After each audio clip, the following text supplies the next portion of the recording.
सत्संग नित अरो ध्यान नित रहिए करत संलग्न हो। जो रोज सत्संग और ध्यान करेंगे, लेकिन सवाल है करेंगे कौन? रोज कौन करेंगे? रोज वही करेंगे जो पापों से बच करके रहेंगे।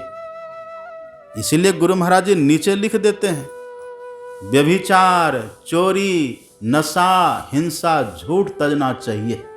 यदि हम पाप भी करेंगे तो ध्यान होगा ही नहीं, न तो करने का ध्यान मन करेगा, और यदि बैठेंगे भी तो टाइम पास होगा।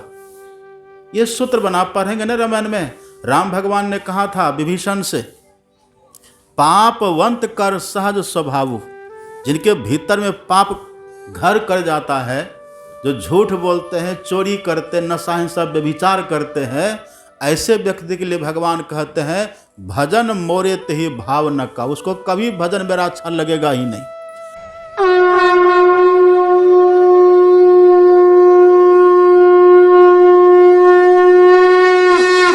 आदरणीय साधक वृंद, सत्संग प्रेमी महानुभावों, पूजनीय माताओं तथा भक्तिमती बहनों, अभी हम लोगों ने जिस ज्ञान का पाठ सुना, जो ज्ञान अभी हम लोग सुने, यह ज्ञान बहुत महंगा है। जानने वाले जानते हैं, कठोपनिषद यम ने नचिकेता को जो उपदेश दिया है उसी का संग्रह है। नचिकेता के पिताजी थे वाजश्रवा ऋषि। वे गाय दान करते थे, लेकिन ऐसी गाय दान कर रहे थे जो बूढ़ी थी जो बूढ़ी थी, बीमारू थी, जिसके बछड़े भी मर गए थे, जो दूध भी ठीक से नहीं दे रही थी। ऐसी ऐसी गायों का वह दान कर रहे थे। नचिकेता तब छोटे थे पर होनहार थे। उनकी बुद्धि, उनका अकल तीक्ष्ण था। नचिकेता ने कहा कि पिताजी, आप ये सब दान कर रहे हैं, अच्छी बात है, लेकिन मैंने सुना है कि प्रिय वस्तु का दान करना चाहिए। तो मुझे लगता है आपका सबसे प्रिय तो मैं हूँ, मैं आपका एकलौता, आपका प्रिय हूँ, आप मुझे किसको दान करेंगे? सब बात इन्होंने खोल करके नहीं कही, बस इन्होंने कहा कि प्रिय वस्तु का दान करना चाहिए, तो सबसे प्रिय तो आपके लिए मैं हूँ, आप मुझे किसको दान करेंगे? तो पहली बार में तो यम ने, इनके पिताजी ने अनदेखा अनसुना कर दिया। दूसरी बार नचिकेता ने पूछा, फिर भी कुछ नहीं बोले। जब तीसरी बार पूछे, लगातार पूछे, तब इनके पिताजी को क्रोध हो गया और बनावटी बातों को कहते हुए कहा कि जाओ, मैं तुमको जमराज को दान करता हूँ। ये कथा बतलाती है नचिकेता इतने शुद्ध हृदय के, नचिकेता अंतःकरण से इतने श्रेष्ठ, इतने महान, इतने उच्च थे कि पिताजी ने कहा तो वे चले ही गए। अब ये सवाल अलग है कि कैसे गए, किस प्रकार से गए, ये तो बड़ा कठिन सवाल है, पर इतना ही हम लोग समझे कि वे चले गए। चले गए तो संजोग ऐसा था, यमराज वहाँ थे नहीं और कहीं गए थे, और ये वहाँ 3 दिन तक प्रतीक्षारत रहे। जब बाद में यमराज आते हैं, देखा है बालक को, दिव्य बालक है, नेत्रों में प्रेम भरा हुआ है, अपनत्व का भाव है, सलोना है, सौष्ठव है। देख करके यमराज चकित भी है पर प्रसन्न भी है। कौन हो तुम? पूछा, अपना परिचय दिया है। यमराज बड़े खुश हुए। खुश इसीलिए हुए क्योंकि नचिकेता ने पिताजी के आदेश का पालन किया था। आप पढ़ेंगे ना रामायण में, तुलसीदास जी लिखते हैं, राम भगवान के खुद का वचन है। भगवान कहते हैं, पितहि प्रमोद चरित सुनि जासो, जिनके सत्य चरित्र से, जिनके सत्याचरण से, जिनके सद्व्यवहार से पिताजी प्रसन्न हो, खुश हो, ऐसे के लिए कहते हैं चारी पदार्थ करतल ताशो। उनके हाथों में सब पुरुषार्थ होते हैं, अर्थ, धर्म, काम और मोक्ष। तो पिताजी के आदेश से वहाँ गए थे। नचिकेता के दिल दिमाग में, मन मस्तिष्क में किसी तरह का भय नहीं था, न कोई भय था, न कोई संकोच था। भय और संकोच तो किसी अपवित्र लोगों के हृदय में होता है, पापी के दिल दिमाग में होता है। पर नचिकेता इतने पवित्र, इतने शुद्ध, बड़े निर्भय और शांत है वहाँ, यमराज बड़ा खुश होता है। नचिकेता ने कहा कि पिताजी ने मुझे आपको दान स्वरूप दिया है, आप स्वीकार करिए। यमराज बड़े खुश होते हैं। कहा कि बालक, मैं तुम्हारी निर्भयता, मैं तुम्हारी पवित्रता, तुम्हारी उदारता पर मैं बड़ा खुश हूँ। जो तुम्हारी इच्छा हो वरदान मांगो। उसी समय तब नचिकेता ने यमराज से कहा था, आप देंगे? देखिए सब सो रहे हैं, हम सुना रहे हैं, सब सो रहे हैं, झुप रहे हैं। और सोने वाले को कहे न सो रहे हैं, हाँ, एकदम सीधा उसका जवाब होता, तुरंत मुड़ी हिला देंगे ना। आँख खोल के बैठिए। सत्संग में आँख खोल के बैठना चाहिए। कहा मांगो वरदान। नचिकेता ने कहा आप देंगे? कहा हाँ देंगे, पक्का, बिल्कुल पक्का, जो तुम्हारी इच्छा हो मांगो। तो 3 दिन तक रहे थे, 3 वरदान भी दिए। पहला वरदान तो यह दीजिए कि यदि मैं जाऊं वापिस तो पिताजी मुझे स्वीकार करे, उनका क्रोध शांत हो और जैसे पहले स्नेह प्रेम था वैसे ही हो। यह वरदान दीजिए, आशीर्वाद दीजिए। कहा ठीक है, ऐसा ही होगा। और भी वरदान मांगा। अंतिम में जो इन्होंने वरदान मांगा है, नचिकेता ने कहा यदि आप मेरे ऊपर प्रसन्न है ना तो आत्मज्ञान हमको बताइए, आत्मज्ञान हमको दीजिए। आत्मज्ञान अर्थात आत्मा का ज्ञान। आत्मा कैसी है, आत्मा कहाँ रहती है, आत्मा का दर्शन किनको होता है, किस स्थिति में जाकर दर्शन होता है, कहाँ पर जाकर दर्शन होता है, आत्मा का दर्शन होता किसको है, इन सभी बातों की जानकारी हमको कृपा करके आप दीजिए। यही ज्ञान जब हम लोगों ने पाठ में सुना है ना, यही। लेकिन आप पढ़ेंगे, यमराज ने कहा कि ये ज्ञान मुझसे मत पूछो, और जो कुछ पूछना हो, जो कुछ लेना हो इसके अलावे पूछो, ले लो, पर इस ज्ञान को रहने दो, इस बात को रहने दो। नचिकेता ने कहा कि हमें लेना है तो यही ज्ञान, हमें जानना है तो यही ज्ञान, समझना है तो यही ज्ञान, यदि आपको देना है तो यही दीजिए, इसके सिवा और हम कुछ नहीं चाहते। बिल्कुल दृढ़ है, पक्का है। और होते होते यहाँ तक हुआ है, यमराज ने कहा कि देखो तुमको जो लेना हो, इस धरती पर का जो सुख तुमको चाहिए वह सुख तुम ले लो, लेकिन इस ज्ञान को, इसकी चर्चा मत करो। यहाँ का जो सुख तुमको लेना हो ले लो, इस ज्ञान को छोड़ दो। नचिकेता ने कहा कि हमको नहीं चाहिए वो सब सुख, हमको तो बस यही ज्ञान चाहिए।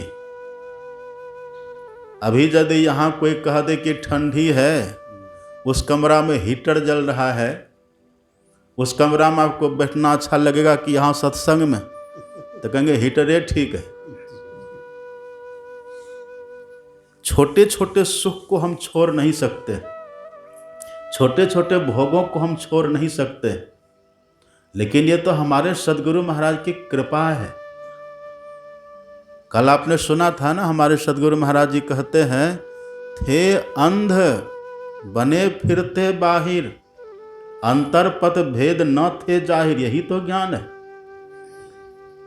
कहते कहते कहते यही ढोल पिटाया सुनाए दिया गुरु साहब बाबा देवी ने। घर घर में ढोल पीट पीट करके ये सर्व सुलभ बना दिया, सर्वग्राह्य बना दिया, सबके लिए श्रेष्ठ बना दिया, सबके लिए सुलभता से सहजता से प्राप्त होने योग्य बना दिए। ये तो उनकी कृपा है। कितना कठिन ज्ञान आप देखिए। कहा जो सुख इस धरती पर का चाहिए वो ले लो, और इस ज्ञान की बात को छोड़ो। नहीं माने नचिकेता, यमराज ने कह दिया कि मैं तुमको सार्वभौम सम्राट बनने का आशीर्वाद देता हूं, पूरी पृथ्वी के तुम राजा बनोगे, लेकिन इस ज्ञान की बात मत करो। नचिकेता ने कहा कि ठीक है, मैं सार्वभौम सम्राट बन जाऊंगा, लेकिन आप ये कृपा करके बतला दीजिए जन्म मृत्यु से हम छूट जाएंगे। कहा जन्म मृत्यु से तो नहीं छूटोगे। कहा तब वो पद मुझे नहीं चाहिए। कहते कहते कह दिया कि मैं तुमको स्वर्ग का सम्राट बनने का आशीर्वाद दे देता हूं, कालांतर में तुम बन जाओगे। कहा क्या स्वर्ग के सम्राट बन जाने से जन्म मृत्यु के चक्कर से छूटेंगे? कहा उससे भी नहीं छूट पाओगे। कहा तब मुझे नहीं चाहिए। कितने बड़े त्यागी हैं। इसलिए राम भगवान ने कहा था लक्ष्मण से कि लखन त्रेन सम सिद्धि तीन गुण त्यागी, कहिए तात सो परम विरागी। जो त्रीन के समान ब्रह्मा विष्णु महेश के पद को छोड़ने का हिम्मत रखे, साहस रखे, वो त्यागी होते। उन्हीं को ये ज्ञान का अधिकार है। नहीं तो हमारे सदगुरु महाराज जी उद्धृत करते, आप पढ़ेंगे रामायण में तुलसीदास जी महाराज की वाणी।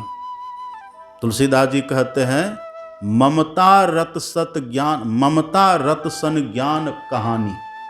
जो व्यक्ति ममता से ग्रस्त है, जो व्यक्ति आसक्त है, डूबे हुए हैं परिवार में, समाज में, विषयों में, ऐसे व्यक्ति से ज्ञान कहना व्यर्थ हो जाता है। सुन लेंगे, मनोरंजन हो जाएगा, थोड़ी देर के लिए सुख मिलेगा, लेकिन फिर से वही घोड़ा वही मैदान, फिर वही हो जाता है, लाभ नहीं हो पाता। लेकिन यहाँ नचिकेता को सब प्रलोभन दिया है, धरती पर का सब, स्वर्ग का सब प्रलोभन दिया, पर नचिकेता ने सबको ठुकरा दिया। हमें कुछ भी नहीं चाहिए।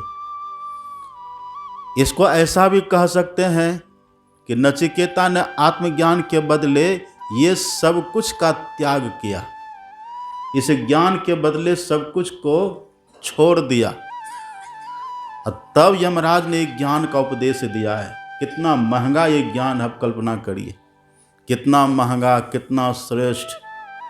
और कई दिन से सोए नहीं हैं, कई दिन से नहीं सोए। यहाँ तक अगर रात भर कोई जगे ना तो कहते हैं आज रात भर जगे न, तबीयत खराब हो गई है। यहाँ भगवान श्री कृष्ण कहते हैं या निशा सर्वभूतानां तस्याम जागृति संजमी, यस्याम जागृति भूतानि सा निशा पश्यतो मुने। जो मुनि लोग होते हैं, जब दुनिया के सब लोग जगते रहते हैं, विषयी लोग, तब वो सोते हैं। और जब ये विषयी लोग सोते हैं ना, तब वो जग करके भजन करते हैं। जो इस ज्ञान के महत्व को समझ लेते हैं, जो इसकी महिमा को जान लेते हैं, फिर वो तन मन धन से इसको पाने के लिए लग जाते, जुट जाते। नचिकेता में सब योग्यता है, पात्रता है, सुपात्रता है। नचिकेता को देखकर कि यमराज ने कहा कि ये अवश्य इस ज्ञान के अधिकारी हैं, पात्र हैं ये। तब ये उपदेश दिया है, वही ये कठोपनिषद है।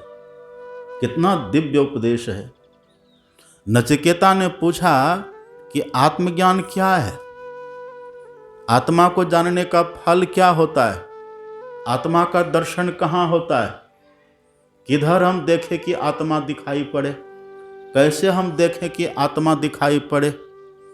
ये हमको कृपा करके आप बतलाइए। तो आपने सुना पहला श्लोक, यमराज ने कहा कि नचिकेता अशरीरम शरीरेश नवस्थेश अवस्थितम महांतम विभुमात्वानम मत्वा धीरो न शोचति। हे नचिकेता, जो शरीरों में शरीर रहित है और अनित्यों में नित्य स्वरूप है, उस आत्मा को जान करके धीर पुरुष, बुद्धिमान पुरुष शोक नहीं करते हैं। जो शरीरों में शरीर रहित है और जो अनित्यों में नित्य स्वरूप है, अनित्य कहते हैं नाशवान पदार्थ को, जो सभी नाशवानों में अविनाशी होकर के विराजमान है। और शरीरों में जो शरीर रहित है, शरीर कितने तरह का है हमारा, अथवा कितने तरह का शरीर है, ये बात तो सबको ही जानते हैं। राम भगवान का वचन है ना, भगवान ने उपदेश दिया था ना अपने प्रजाओं को। भगवान कहते आकर 4,84,00,000 योनि भ्रमत यह जीव अविनाशी। भगवान कहते हैं 84 लाख प्रकार का शरीर है, 84 लाख प्रकार का शरीर। इन शरीरों में जो है लेकिन शरीर रहित है। ये तो 84 लाख प्रकार का शरीर है। ये जो शरीर हम लोग का दिख रहा है, ये तो केवल एक ही दिख रहा है, और इसमें भी कई शरीर है। पढ़ेंगे आप हमारे गुरु महाराज की वाणी पदावली में, हमारे सदगुरु महाराज जी लिखते हैं स्थूल, सूक्ष्म, कारण, महाकारण और कैवल्यों के पार, 5 शरीर की चर्चा है। तो इधर से देखिए तो 84 लाख प्रकार का शरीर है, और इधर देखिए तो एक ही नहीं है, 5 शरीर है।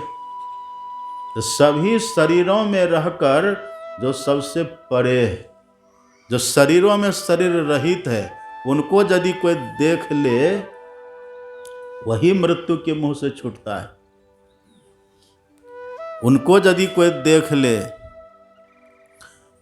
एक महात्मा जी जा रहे थे, आत्मज्ञानी महात्मा, आत्मोन्नति के शिखर पर पहुंचे हुए, जो कृत हो गए थे। वो साधु चले जा रहे थे, अब बगल में भंडारा हो रहा था, भोज हुआ था।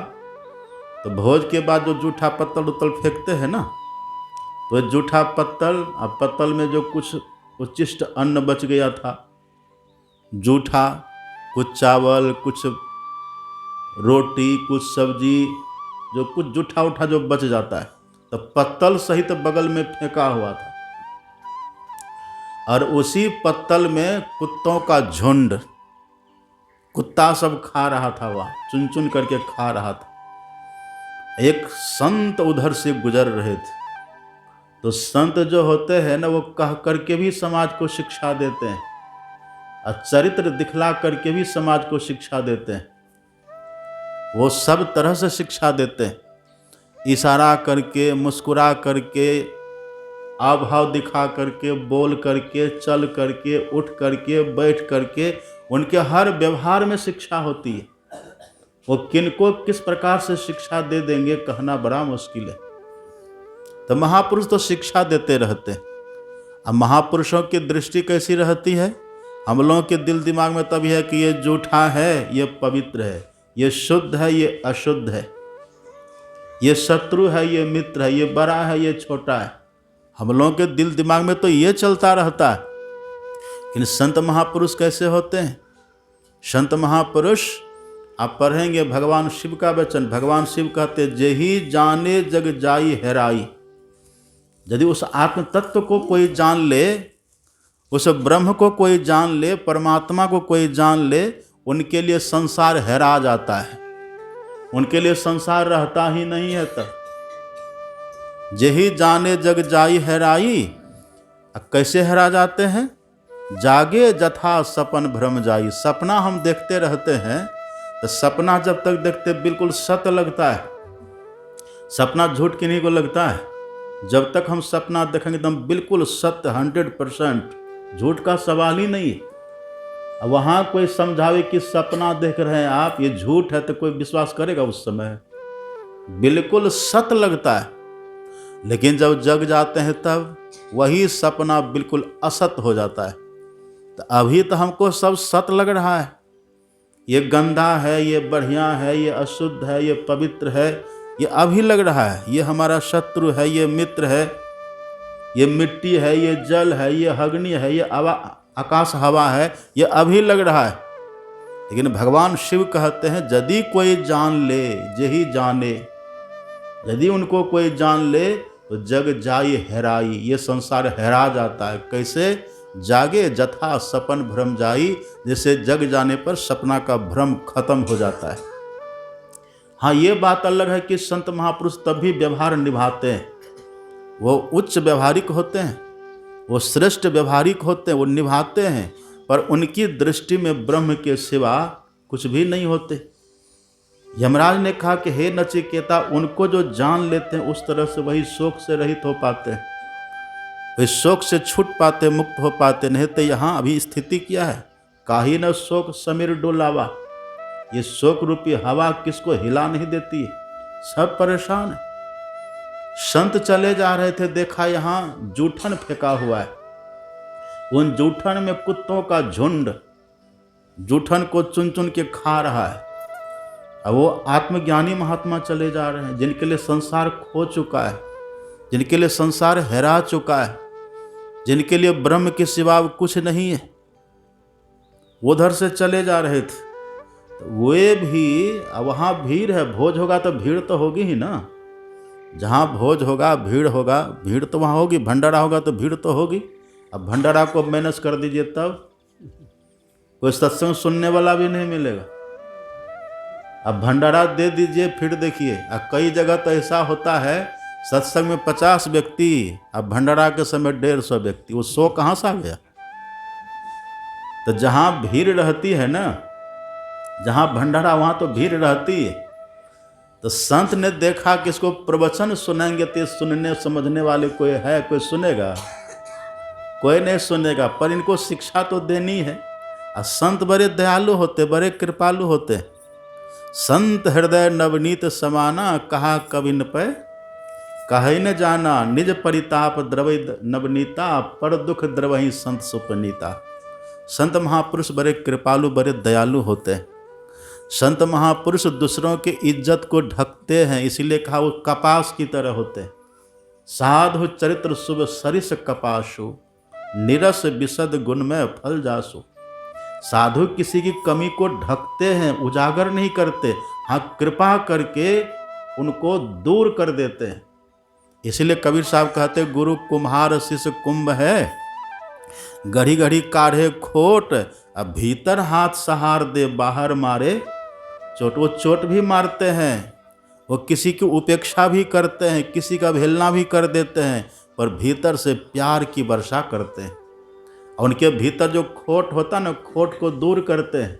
यानी किसी की निंदा कर दे, किसी को नीचा दिखा दिए, उनकी समाज में बस क्या क्या होने लगे, ऐसा नहीं करते महापुरुष। वो कपास की तरह, जैसे रुई का कपड़ा बन जाता है, कपड़ा दूसरों की इज्जत को ढकता है, ऐसे साधु महात्मा दूसरों की कमी को ढकते हैं, दबाते हैं, छुपाते हैं।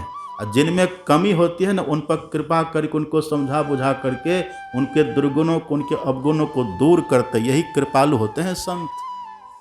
इसलिए कहते संतों का हृदय मक्खन की तरह होता है, वो कठोर नहीं होता, वो किन्हीं को नीचा नहीं दिखाते हैं, किन्हीं की निंदा नहीं करते हैं, वो दयालु होते हैं। संत ने देखा यदि यहाँ हम प्रवचन देंगे तो कोई नहीं सुनेगा, पर इतनी भीड़ तो हमें मिली है, इस भीड़ को बोध देना है, इस भीड़ को शिक्षा देनी है, तो करें क्या? तो कहा कुछ लीला करते हैं। जहाँ वो जूठन में कुत्तों का झुंड जूठा चाट रहा था, खा रहा था, महापुरुष भी उसी कुत्तों के झुंड में चला गया, झोला कमंडल रख दिए बाहर, वो भी उसी में चले गए। उधर कुत्ता भी खा रहा है, इधर बाबा भी खा रहे हैं। आप उनको बाबा, हम उनको बाबा मानते? एक कैसा बाबा है, नहीं मानते। इसीलिए कहते साधु की पहचान बहुत कठिन है। साधु ऐसा ही होता है, ये कहना गलत हो जाएगा। साधु का की पहचान बहुत कठिन है। तुलसीदास जी तो लिख देते, जो कोई कहे साधु को चिन्हा, और तुलसी हाथ कान पर देना, कपार नहीं कान कान पर देना। विधि हरिहर कवि कोविद बानी, कहत साधु महिमा से कुछ आने। ब्रह्मा विष्णु महेश भी पहचान करने में असफल हो जाते हैं। दादू जाने न कोई संतन की गति गोई, नहीं जान सकते संत की पहचान। नारद जी कहते दुर्लभ हो, बहुत दुर्लभ है। वो यदि चाहे तो पहचान करवा सकते हैं। हम कहते हैं कि जागने वाले संत होते हैं, तो क्या सोने वाले संत नहीं होते हैं? वो सोने वाले भी होते हैं। हम कहते जो बढ़िया वेशभूषा में रहे वो संत होते, क्या खराब वेशभूषा में संत नहीं होते हैं? उसमें भी होते हैं। एक संत तो ऐसे थे उत्तराखंड में, अभी हम लोग कहते जो मिर्च मसाला नहीं खाए ना, साधु का भोजन सादा होता है, पर वो महापुरुष एक ऐसे थे उत्तराखंड में, वो लाल मिर्च का शरबत पीते थे। अब उनको क्या कहिएगा। हम लोग यहाँ कहते हैं कि महात्मा जो होते हैं ना, वो बड़ी पवित्रता से, बड़ी शुद्धि से रहते हैं।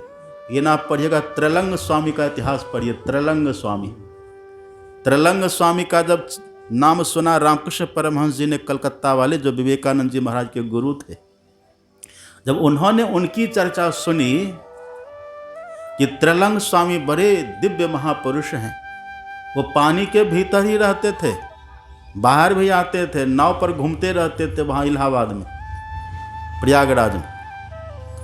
तो रामकृष्ण परमहंस ने कहा कि चल करके उनका दर्शन करना चाहिए। रामकृष्ण परमहंस जी चले हैं दर्शन करने के लिए। उनके साथ में और भी कई लोग थे, बड़े गणमान्य व्यक्ति थे साथ में। जब चले इधर त्रिलंग स्वामी, देखिए संत की लीला कैसी होती है। यहाँ तो हम कहते हैं कि संत बड़े शुद्ध होते हैं, बड़े पवित्र होते हैं, उनकी रहनी कहनी बहुत अच्छा होता है, बड़ा चंचल होता है।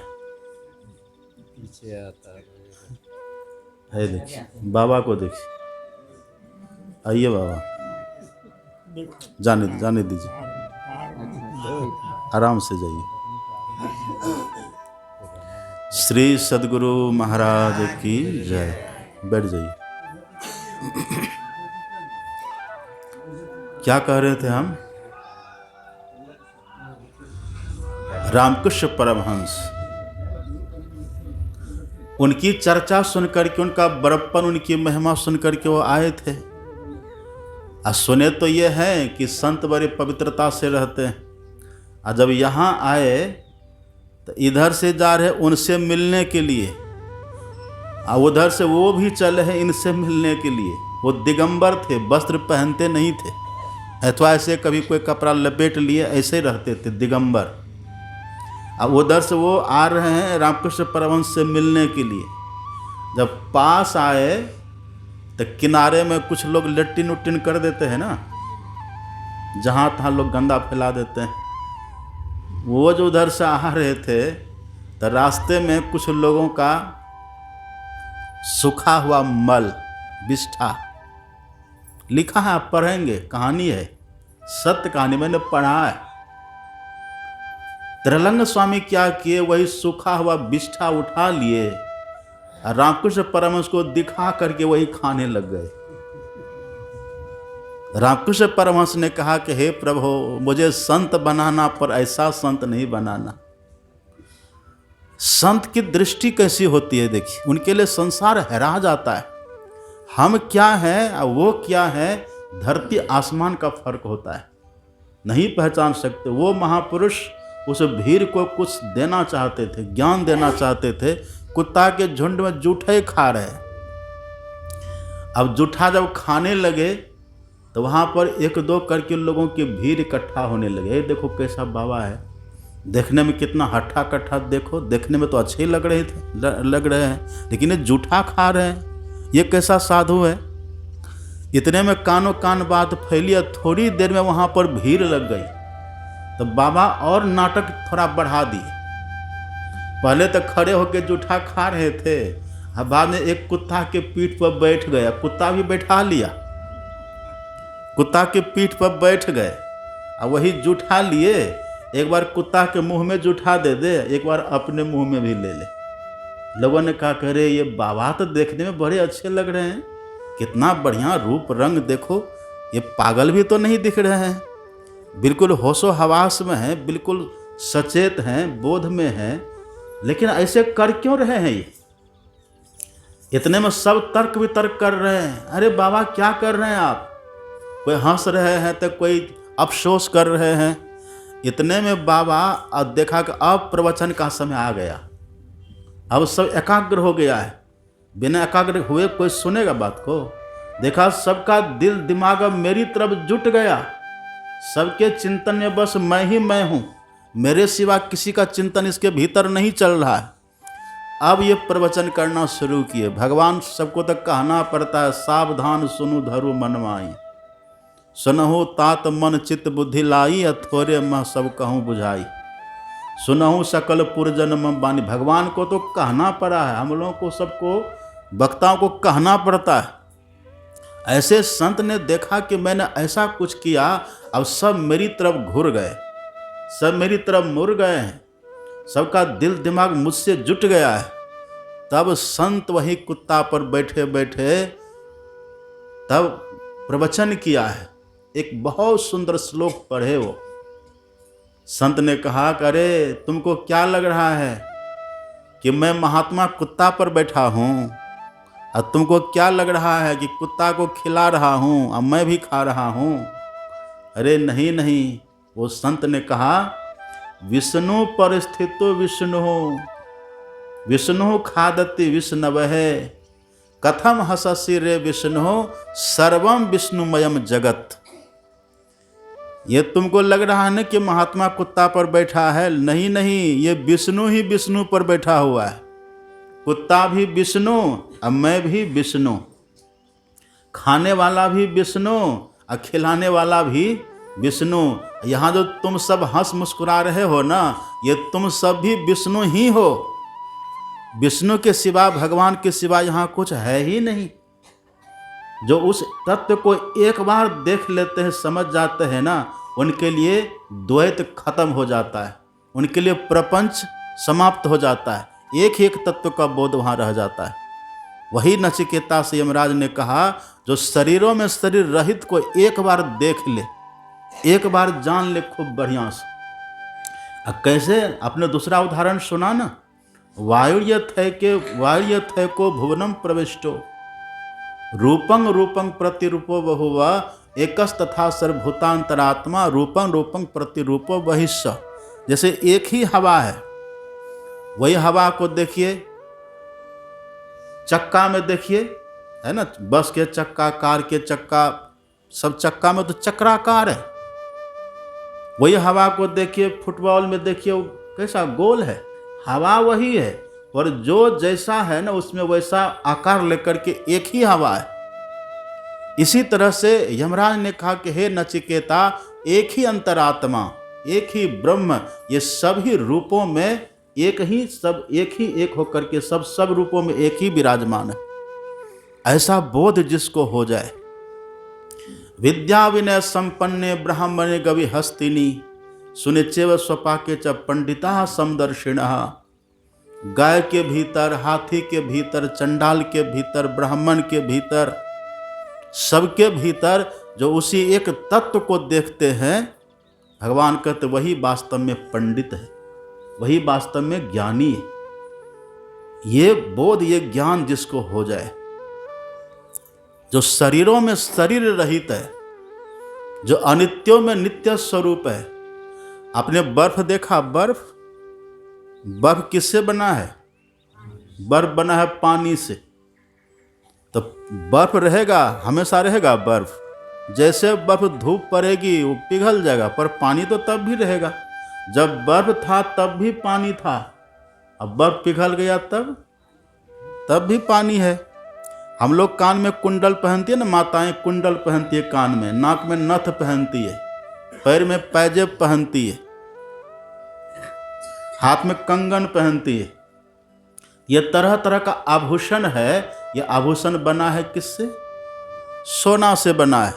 तो जब आभूषण है तब भी सोना है, और आभूषण नहीं रहेगा तब भी सोना है। जो सोना को जानता है वो वास्तव में जोहरी कहलाता है, और जो केवल आभूषण को जानता है तो धोखा खा जाते हैं। तो जो मूल को पहचान लेता है, घड़ा देखते हैं लोग, घड़ा को देखते हैं। अब घड़ा है तब भी मिट्टी है, और घड़ा नहीं रहेगा तब भी मिट्टी होगी। जो मूल को पहचानते हैं, जैसे घड़ा से, जैसे मिट्टी से घड़ा बना है, जैसे पानी से बर्फ बना है, और जैसे पानी से तरंग बनता है। पानी तरंग अलग अलग है क्या? एक ही है। पानी बर्फ अलग अलग है क्या? एक ही है। मूल रूप में सब एक ही है। ऐसे पूरा संसार हमको दिख रहा है, लेकिन ये मूल रूप से ईश्वर के सिवा कुछ है ही नहीं। एकमात्र ईश्वर ही ईश्वर है। इसी को तुलसीदास जी कहते हैं, स्या राम मैं सब जग जानी, करऊं प्रणाम जोरी जुग पानी। जर चेतन जग जीव जता, सकल राम मैं जान। अब बंदाऊं तिनके पद कमल, सदा जोरी जुग पान। यहाँ जड़ चेतन जो भी है सब ईश्वर है। अचर चर रूप हरि सर्वगत सर्वदा, बसत इति वासना धूप दीजय। चर है तब भी ईश्वर है, अचर है तब भी ईश्वर है। उनके सिवा यहाँ कुछ है ही नहीं। यहाँ आत्म तत्व के सिवा कुछ है ही नहीं। एक ही तत्व, एको हम बहुश्याम। एक ही ब्रह्म स्वरूप में ये भाषित हो रहा है। यही आत्मज्ञान है। लेकिन ये आत्मज्ञान होगा कैसे? है तो सब वही, लेकिन अभी दिख रहा, अभी पता चल रहा है। अब कबीर साहब ने बहुत अच्छा कहा, पढ़ेंगे। कबीर साहब कहते हैं, सबकी दृष्टि परे अविनाशी। अविनाशी मतलब आत्म तत्व, ब्रह्म तत्व अविनाशी है। सबकी दृष्टि परे अविनाशी, अब बिरला तत्व पिछाने। सबकी, हम सब जितने हैं ना, सब जो हम लोग देख रहे हैं, ईश्वर को ही देख रहे हैं, लेकिन दिखाई ईश्वर नहीं दे रहे हैं। दिखाई देती है माया, पर हम देख रहे हैं ईश्वर को। कैसे? उदाहरण दे करके महापुरुष समझाते हैं। उदाहरण दे करके समझाते हैं, जैसे आप मान लीजिए रात्रि में चले जा रहे हैं, अंधकार है, रास्ते में रस्सी पड़ी हुई है। आप रस्सी को देखे, पर दिखाई क्या पड़ा? दिखाई क्या पड़ा आपको? सांप दिखाई पड़ रहा है। अब देख रहे हैं किसको? देख रहे हैं रस्सी को, और दिखाई क्या पड़ रहा है? सांप। अब कोई कितना भी समझावे कि देखिए ये सांप नहीं है, ये रस्सी है, तो विश्वास होगा उस समय? विश्वास करने के लिए आप क्या करते हैं? बैठ जाइए, बैठिए। माता जी, तार है पैर में लगा हुआ।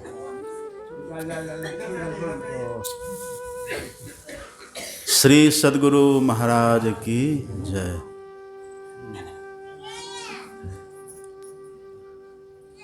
हम लोग क्या करते हैं पता है? हम लोग जब पहले आते हैं ना, तो यहाँ का आराम से प्रणाम कर लेते हैं, और जब पीछे आते हैं तो चुपके से आके बैठ जाते हैं, किसी को बाधा ना हो। एक बात और करते हैं, जब रूम से चलते हैं ना, तो वहीं पर प्रणाम कर लेते हैं गुरु महाराज को। जा रहे हैं सत्संग में, अब वहाँ क्या पता प्रणाम करने का मौका मिले कि नहीं मिले, अब यहीं आपको प्रणाम कर लिए, अब जा रहे हैं। वहाँ से प्रणाम करके चले, यहाँ जहाँ जगह मिली वहाँ बैठ गए, बात ख़त्म है। अब फिर जब यहाँ से जाएंगे तो फिर वहाँ रूम में जाके प्रणाम करते हैं। ये तरीका है, ऐसा ही करना चाहिए सबको, नियम यही है। क्या कह रहे थे हम उधर? दिखाई क्या पड़ रहा है आपको? सांप। पर देख क्या रहे हैं? रस्सी। नजर है हमारी रस्सी पर रस्सी दिख नहीं रही है, दिख रहा है सांप। ऐसे ही हम देख रहे हैं वास्तव में ईश्वर को ही, हम देख रहे हैं परमात्मा को ही, लेकिन दिखाई पड़ता है संसार, दिखाई पड़ रही है माया। वही कबीर साहब कहते, सबकी दृष्टि परे अविनाशी, लेकिन बिरला तत्व पिछाने। तत्वतः क्या है?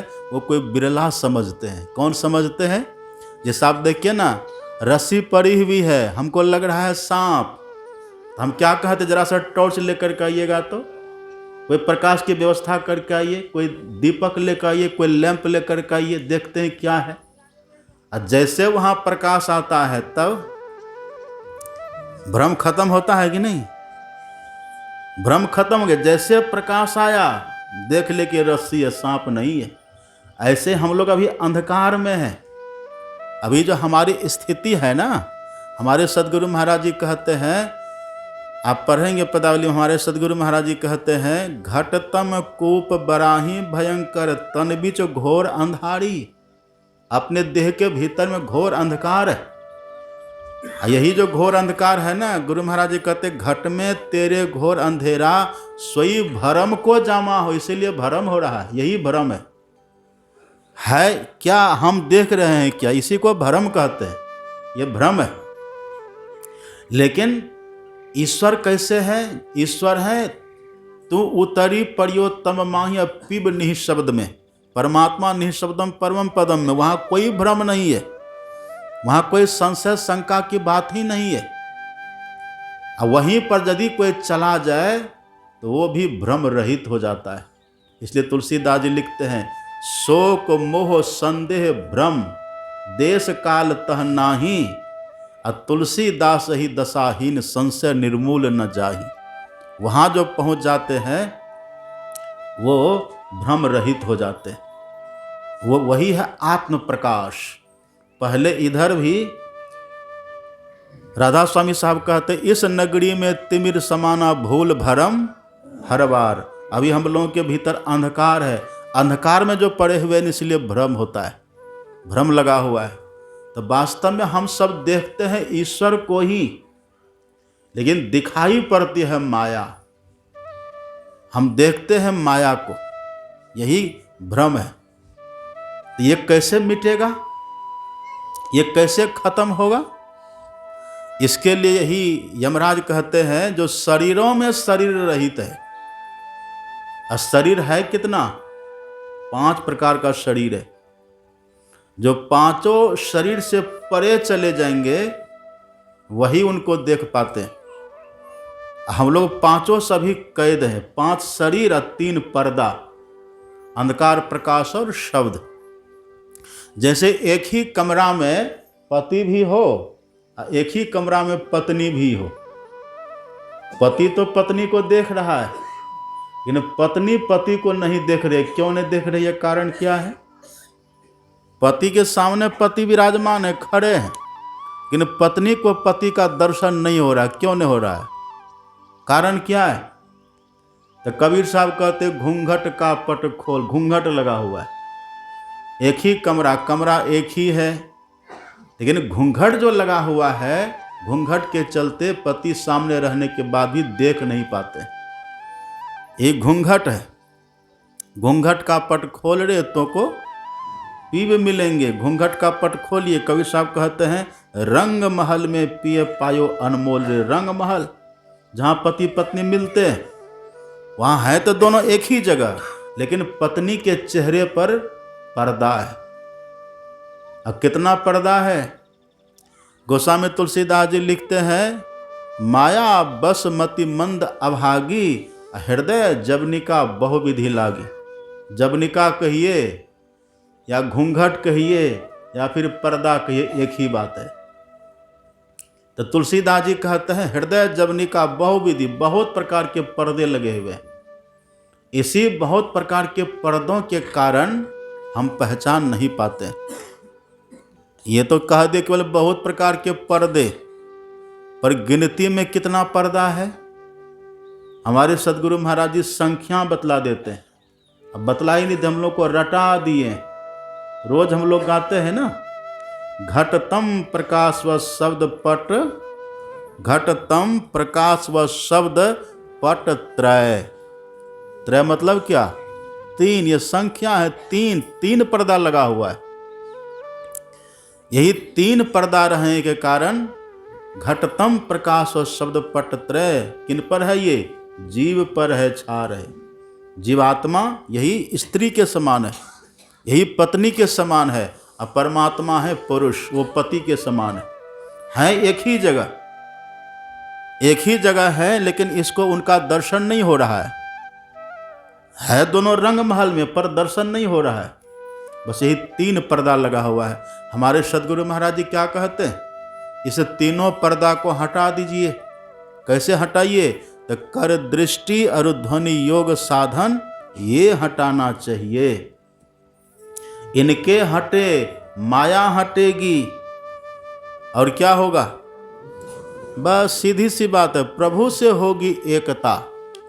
एक बार एकता हो गई तब, एक बार ज्ञान हो गया तब, फिर दोबारा ये अज्ञान होने वाला नहीं है, फिर ये दोबारा भ्रम नहीं होगा कभी। एक बार यदि ये बोध, ये ज्ञान हो जाए, इनके हटे माया हटेगी, अब प्रभु से होगी एकता, अब फिर द्वैतता नहीं कुछ रहेगी, कुछ नहीं रहेगी, असमनन दृढ़ चाहिए। इस ज्ञान को बड़ी दृढ़ता से धारण कर लेना चाहिए। हम प्रभु प्रभु हम एक ही होई, द्वंद्व और द्वैत रहे नहीं कोई। जो इस प्रकार से शरीरों में शरीर रहित को जान लेते हैं। अब 3 पर्दा है, शरीर कितना है, 5। ये कैसी बात है, शरीर है 5 और पर्दा है 3। इसको भी महापुरुषों ने बतलाया। 5 जो शरीर है ना, स्थूल है, सूक्ष्म है, कारण है, महाकारण, कैवल्य। तो जो अंधकार का पर्दा है ना, ये अंधकार का पर्दा प्रतीक है स्थूल शरीर का। अंधकार है स्थूल का प्रतीक। उधर जो प्रकाश है, ये प्रकाश है सूक्ष्म का प्रतीक। ये प्रकाश सूक्ष्म शरीर का प्रतीक है।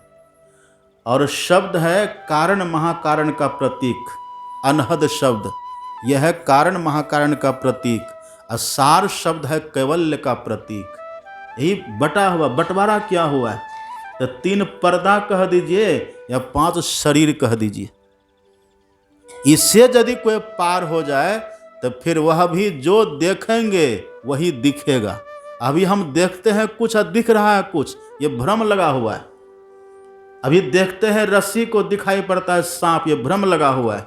अभी देखते हैं ईश्वर को, पर दिख रहा है संसार, ये भ्रम लगा हुआ है। यदि तीनों पर्दा से कोई परे चले जाए, 5 शरीरों से कोई परे चले जाए, तब वो जो होगा वही देखेगा, जो दिखेगा वही होगा, फिर वहाँ कोई भ्रम नहीं।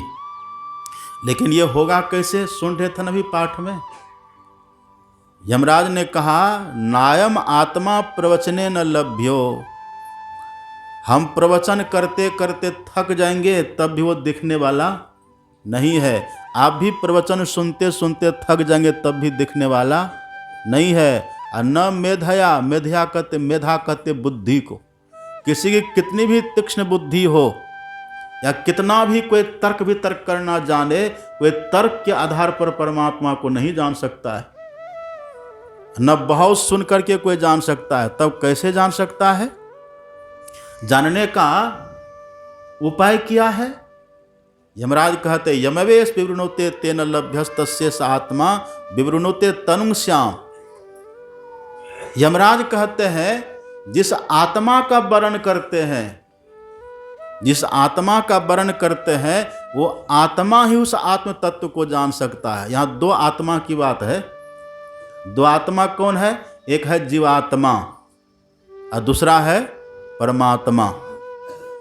तो परमात्मा जिस आत्मा का चुनाव करती है, वो परमात्मा जिस आत्मा का चुनाव कर ले, वही आत्मा उनको जान सकती है।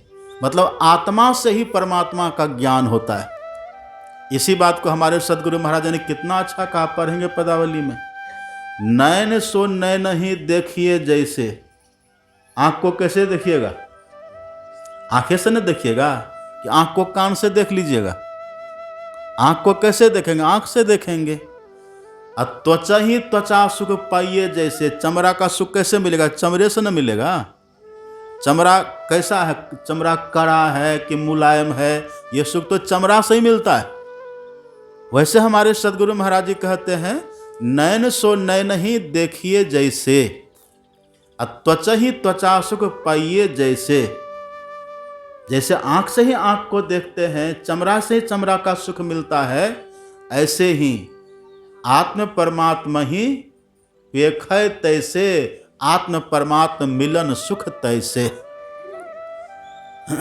आत्मा ही परमात्मा को देखते हैं। जैसे जैसे आरती का समय होगा संख्या बढ़ती जाएगी, यही नियम है।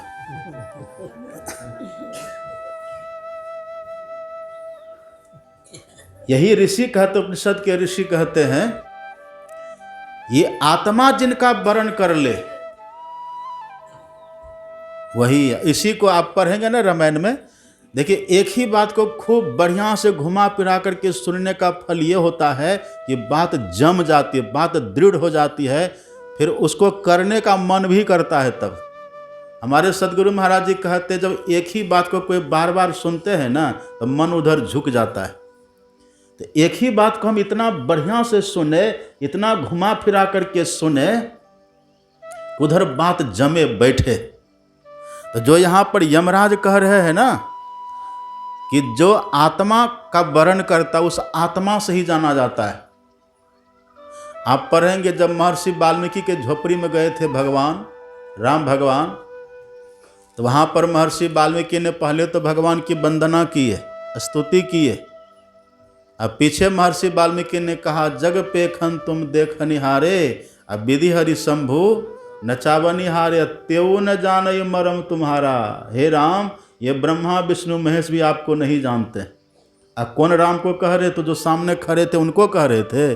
नहीं नहीं, राम स्वरूप तुम्हार, वचन अगोचर, बुद्धि पर, अविगत अकथ अपार। ऐसे जो राम थे, जो उस राम को महर्षि वाल्मीकि सदैव निहारते हैं, सदैव देख रहे थे, दर्शन कर रहे थे, उनके लिए बोल रहे थे। तो विष्णु भगवान का अवतार तो राम भगवान थे ही, तब भी कहते हैं कि हे राम, आप जो वो हैं, राम स्वरूप तुम्हार, वचन अगोचर, बुद्धि पर, अविगत अकथ अपार, नेति नेति नित्य निगम का। वो जो आप राम है ना, उनको तो ब्रह्मा विष्णु महेश भी नहीं जानते।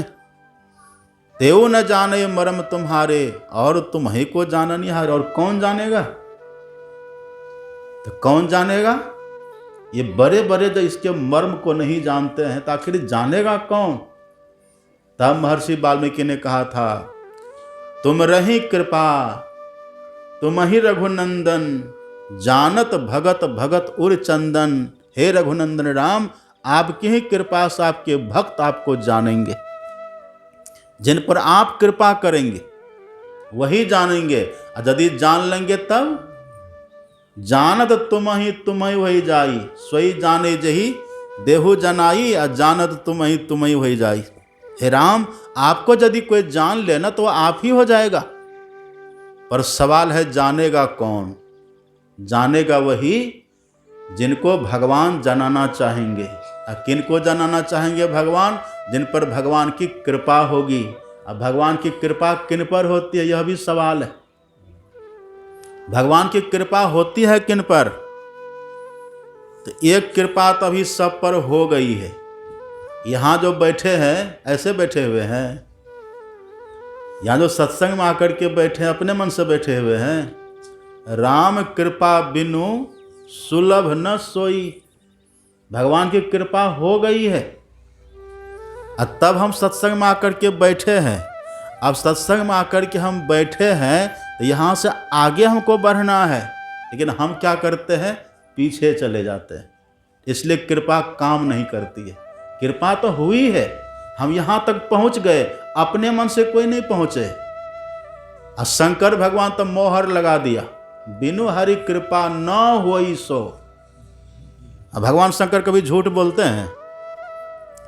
वो त्रिकाल सत्य तत्व है। शंकर भगवान कहते बिना ईश्वर कृपा के सत्संग मिलता ही नहीं है। तो सत्संग सुनने के बाद जो होना चाहिए, हम उधर वैसा नहीं करके पीछे जो मुड़ जाते हैं ना, इसलिए कृपा अपना चमत्कार दिखा नहीं पाती है।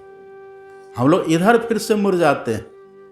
लेकिन जो सत्संग सुने और आगे ही बढ़ते रह जाए, सुने फिर सुनी समुझही जान मुदित मन, मज्जही अति अनुराग। फल क्या होगा? लह ही चारि फल अछत तनु, साधु समाज प्रयाग, तो फल मिलेगा। लेकिन हम इधर रहते हैं, हमारा मुंह ही फिर जाता है। एक गुरु ने अपने शिष्य से कहा कि बेटा देखो, बाहर में मूसलाधार वर्षा हो रही है, एक काम करो, पानी भरो। तो गुरु ने क्या किया, पानी भरने की सब व्यवस्था दे दिया। वर्षा तो हो ही रही है, पानी गिर रहा है, वर्षा हो रही है, पानी भरना है केवल इसको। तो गुरु ने पानी भरने का पात्र भी दे दिया, घड़ा पात्र भी दे दिया, और पानी कहाँ गिर रहा वो परिचय भी दे दिया, रास्ता भी बता दिया, पात्र भी दे दिया, घड़ा दे दिया, अब पानी भी दिखा दिया कि देखो वहाँ वर्षा हो रही है। सब संजोग लगा दिए, कहा जाओ बेटा अब पानी भरो। लड़का गया, अब पानी भरने की व्यवस्था कर दिया, मतलब घड़ा को पानी में रख दिया।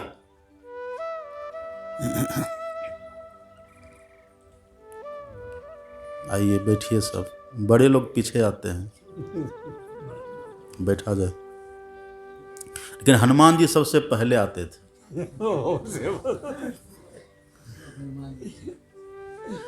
क्या कह रहे थे हम? गुरु ने सब व्यवस्था कर दी है, देखिए गुरु ने सब व्यवस्था कर दी। अब बस उसको करना है क्या, केवल पानी भरना है। शिष्य गए, घड़ा को वर्षा में रख दिए। 1 घंटा के बाद गुरु ने पूछा पानी भर लिया? कहा गुरु जी अभी नहीं भरा है, अभी लेट है। कहा ठीक है, भर जाने दो। सुबह से पानी भरते भरते दोपहर हो गया। कहा अब भरा जी? कहा गुरु जी घड़ा अब भी नहीं भरा। दोपहर भी बीत गया, शाम हो गई, सुबह से शाम। व्यवस्था सब गुरु बता दिए, सब योग सुयोग सब लगा दिए। और सुबह से शाम हो गई, बोले अब घड़ा भरा जी? कहा गुरु जी अब भी घड़ा नहीं भरा है। कहा सो तुमने कैसे रखा घड़ा को, चलो दिखाओ जरा। और आगे आगे शिष्य, अब पीछे पीछे गुरु। अब बाहर जाकर कहते गुरु जी देखिए ये मैंने मूसलाधार वर्षा में घड़ा को रखा है। अब वो कैसे रखा था? पेंदी कर दिया था ऊपर, मुंह कर दिया था नीचे। कभी भरेगा पानी? संजोग सब लगा हुआ है, व्यवस्था सब है, गुरु का आदेश भी है, गुरु का ज्ञान भी है। लेकिन ये जान बुझ करके अपना मुंह को, घड़ा के मुंह को नीचे कर दिया है। अब कितनी भी वर्षा हो सुबह से शाम, कभी पानी भरेगा? गुरु ने कहा कि बेटा ये जीवन भर अगर तुम ऐसे घड़ा रखे ना पानी में, तब भी पानी एक बूंद भी भरने वाला नहीं है, क्योंकि ये विमुख हो गया है ना। वही संत गुरु नानक कहते, आप पढ़ेंगे, संत गुरु नानक कहते हैं जन्म जन्म का बिछुड़िया मिलिया। जो बिछड़े थे ना, जन्म जन्म से मिल गया, जन्म जन्म का बिछुड़िया मिलिया। असाध कृपा ते सुका हरिया, सुमति पाए नाम धियाए, गुरुमुखी होए मेला जीव। जो गुरु मुख होकर के रहते हैं उनको मिल जाते हैं, वो जन्म जन्म के बिछड़े को वो पा लेते हैं। तो ऐसे कृपा मिलती है। तो हम लोग गुरुमुख कैसे रहेंगे? तो बस जो गुरु महाराज जी ने कहने की कृपा की, यदि उतना कोई करे सब दिन, तो कृपा हो जाएगी। क्या करना है? सत्संग नित अरो ध्यान नित, रहिए करत संलग्न हो। जो रोज सत्संग और ध्यान करेंगे, लेकिन सवाल है करेंगे कौन? रोज कौन करेंगे? रोज वही करेंगे जो पापों से बच करके रहेंगे। इसीलिए गुरु महाराज जी नीचे लिख देते हैं, व्यभिचार, चोरी, नशा, हिंसा, झूठ तजना चाहिए। यदि हम पाप भी करेंगे तो ध्यान होगा ही नहीं, न तो करने का ध्यान मन करेगा, और यदि बैठेंगे भी तो टाइम पास होगा। ये सूत्र बना पढ़ेंगे ना रामायण में, राम भगवान ने कहा था विभीषण से, पापवंत कर सहज स्वभाव। जिनके भीतर में पाप घर कर जाता है, जो झूठ बोलते हैं, चोरी करते, नशा हिंसा व्यभिचार करते हैं, ऐसे व्यक्ति के लिए भगवान कहते हैं भजन मोरे ते भाव न का, उसको कभी भजन मेरा अच्छा लगेगा ही नहीं। और यदि वो जबरदस्ती भजन करने का दिखावा भी करेंगे तो बस दिखावा मात्र होगा, वो भजन भीतर से नहीं बनेगा। इसलिए हमारे गुरु महाराज जी ने यहाँ शर्त लगा दिया है, व्यभिचार, चोरी, नशा, हिंसा, झूठ तजना चाहिए। जो तज करके रहेंगे और तब उनको बैठेंगे तब भजन में मन भी लगेगा, बल भी मिलेगा और कुछ प्राप्त भी होगा। यदि पाप भी करेंगे, भजन पर भी बैठेंगे, तब बस भजन बनेगा नहीं। हाँ, लेकिन यदि कोई प्रयास करे, कोशिश करे, पाप छोड़ने का भी प्रयास करे और ध्यान अभ्यास का भी प्रयास करे, तो ध्यान अभ्यास से पाप छोड़ने में बल मिलता है और पाप छोड़ने से ध्यान अभ्यास में बल मिलता है। जब दोनों बल प्राप्त होता है तब उनको सफलता मिल जाती है। इसलिए हमारे गुरु महाराज ने अलग से भजन भी बना दिया है, जौ निज घट रस चाहो, अपने को 5 पाप से हरदम खूब बचाहो। है एक झूठ, नशा है दूसर, और तीसर नारी पर के हो, चौथी चोरी, पंचम हिंसा, दिल से इन्हें अलगा हो। पर अलगेगा कैसे? मैं ही जो सहज ही इनसे बचन चहो, तो गुरुपद टहल कमाहो। यही टहल है, सत्संग नित और ध्यान नित। इससे छूटने में बल मिलता है और छूटने से इसमें बल मिलता है। उन्हीं पर तब कृपा हो जाती है। फिर जिन पर कृपा हो गई तब कोटि जन्म का पंथ था, अब पल में पहुंचा जाए। है नेरे सूझत नहीं, ल्यानत ऐसो जिंद, और तुलसी आ संसार को भयो मोतिया बिंद। वो शीघ्र ही प्राप्त हो जाते हैं।